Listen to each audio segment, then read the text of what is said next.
नमस्कार दोस्तों।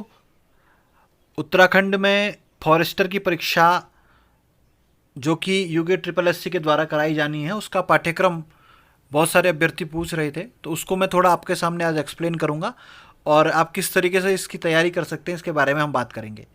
देखिए, जो पाठ्यक्रम है फॉरेस्टर की परीक्षा के लिए, यानी कि वन दरोगा की जो परीक्षा है, उसमें कक्षा 9वीं और 10वीं के स्तर का, यानी कि हाई स्कूल के स्तर का विज्ञान विषय का पाठ्यक्रम आपके सामने दिया गया है। एनसीईआरटी जो होती है उसी को यहाँ पे फॉलो किया गया है। पहली जो यूनिट है यहाँ पे फूड, और फूड में आप देख सकते हैं plant and animal breeding and selection for quality improvement and management, use of fertilisers, manures, protection of pests and diseases, organic farming, इनके बारे में प्रश्न पूछे जाएंगे। विस्तृत में इसकी चर्चा मैं बाद में करूंगा। एक टॉपिक बाय टॉपिक हम जो वीडियो बनाएंगे और इसके कंटेंट को भी आपको प्रोवाइड करने का प्रयास करेंगे। सेकंड जो थीम है वो मटेरियल्स है, और मटेरियल्स में आपको matter and nature of behaviour की यहाँ पे बात की गई है, जिसमें मैटर क्या होता है, सॉलिड, लिक्विड, गैस, ठीक है, और इनकी क्या कैरेक्टरिस्टिक्स होती हैं, यानी इनका शेप कैसा होता है, इनका वॉल्यूम यानी आयतन कितना होता है, इनकी डेंसिटी कितनी होती है, यानी इनका घनत्व। इसके अलावा चेंज ऑफ स्टेट मेल्टिंग, यानी कि जो इनकी अवस्था है वो कैसे परिवर्तित होती है, ठीक है। जैसे मेल्टिंग यानी कि पिघलना, तो एब्जॉर्प्शन, हीट को एब्जॉर्ब करता है तो कैसे पिघलता है। फ्रीजिंग, किसी चीज़ का जम जाना। इवेपोरेशन, और जब इवेपोरेशन के बाद में कंडेंसेशन और सब्लिमेशन, तो ये सारी प्रोसेस यहाँ पे पूछी जाएंगी।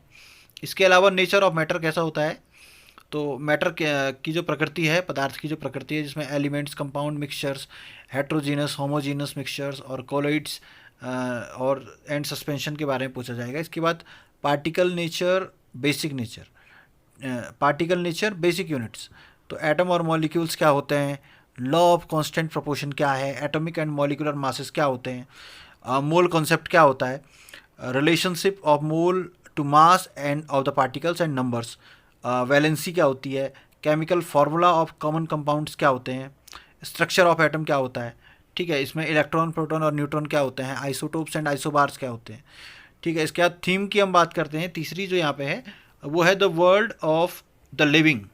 इसमें आप पढ़ेंगे unit 3 organisation in the living world. तो जो लिविंग वर्ल्ड है वहाँ पे किस तरीके से ऑर्गेनाइजेशन हुआ है, जिसमें बायोलॉजिकल डाइवर्सिटी के विभिन्न, जहाँ पे प्लांट और एनिमल दोनों के बारे में बातें की जाएंगी।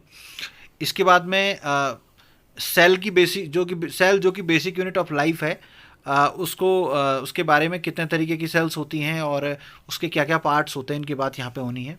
इसके बाद स्ट्रक्चर और फंक्शन की बात होनी है, एनिमल्स में और प्लांट में किस तरीके की सेल्स होती हैं। हेल्थ एंड डिजीज़ की बात आएगी, तो यहाँ पे हेल्थ और इसके क्या क्या फेलियर होते हैं, इन्फेक्शंस कैसे कैसे होते हैं, कौन सी डिजीज़ इन्फेक्शन वाली होती है, कौन नॉन इन्फेक्शन वाली होती हैं, उनके कारण क्या है, मैनिफेस्टेशन क्या होता है, उससे क्या क्या बीमारियाँ और फैलती हैं, ठीक है। माइक्रोब्स से, यानी कि वायरस से, बैक्टीरिया से, प्रोटोजुआ से कौन कौन सी बीमारियाँ होती हैं और इनसे कैसे बचा जा सकता है, इनके ट्रीटमेंट का जो प्रिंसिपल है वो क्या है, पल्स पोलियो प्रोग्राम्स क्या है। इसके अलावा चौथी जो यूनिट है यहाँ पे मोशन, फोर्स एंड वर्क, जो कि moving things, people and ideas, यानी कि फिजिक्स का ही पार्ट है।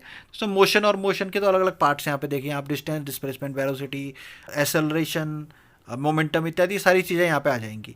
फोर्स एंड न्यूटन्स लॉज, जो 3 नियम हैं न्यूटन के, और इसके अलावा ग्रेविटेशन यहाँ पे आ जाएगा, फ्लोटेशन यहाँ पे आ जाएगा। फ्लोटेशन बेसिकली यहाँ पे आपके लिक्विड की बात करेगा, और जो आर्किमिडीज और जो बायंसी का जो प्रिंसिपल है वो चीज़ें यहाँ पे आ जाएंगी।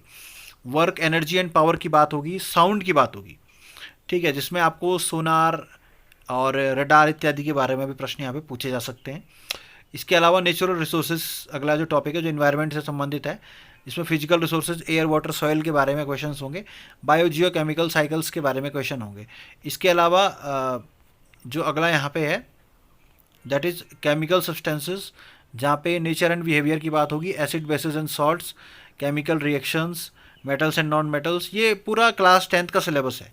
पीरियडिक क्लासिफिकेशन ऑफ एलिमेंट्स, ठीक है, इसमें मॉडर्न पीरियडिक टेबल के बारे में और ग्रेडेशन इन प्रॉपर्टीज़ की बात होगी।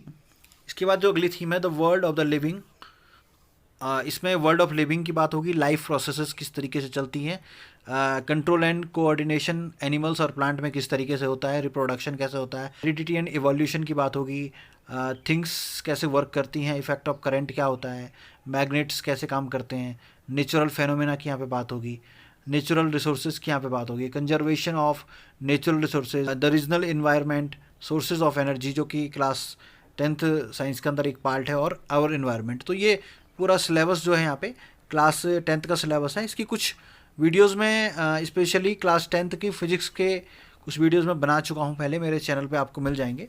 आगे अगर आप लोग चाहेंगे तो हम इससे रिलेटेड वीडियोस भी आपको यूनिट वाइज प्रोवाइड करने की कोशिश करेंगे, ताकि मुख्य मुख्य प्रश्न के साथ साथ कंसेप्ट को आप समझ जाएं और आपको परीक्षा में वो लाभकारी सिद्ध हो।